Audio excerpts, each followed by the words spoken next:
करते हैं। और मैं हमारे हेडमास्टर सलीम सर का भी शुक्रिया अदा करता हूँ जो हमारे स्कूल में अलग अलग प्रोग्राम अलग अलग एक्टिविटीज रखते हैं। इसके लिए मैं हमारे हेडमास्टर सलीम सर और सभी असातिज़ा जिन्होंने हमें डायरा का आश्रय कराया और इसी के साथ साथ सजाई गई समुदाय महफिल के लिए मैं तमाम मुतदीमीन का भी तहे दिल से शुक्रिया अदा करना चाहता हूँ। तमाम असातिज़ा कराम जिन्होंने हमें बड़ी मेहनत व लगन से पढ़ाया, इनमें से दो अहम असातिज़ा का नाम है जिन्होंने हमें पढ़ाया। पहला नाम नाजा बाजी का है जिन्होंने हमें अव्वल से चालू तक बड़ी मेहनत व लगन से पढ़ाया। इनका मैं तहे दिल से शुक्रिया अदा करना चाहता हूँ जिन्होंने हमें इतनी अच्छी तालीम दी।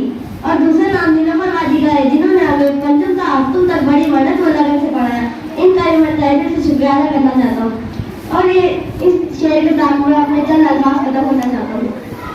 आए दोस्तों ये मुलाकात तुम सदा रखना, आए दोस्तों ये मुलाकात तुम सदा रखना, बिछड़ भी जाओ तो यारों का सिलसिला रखना।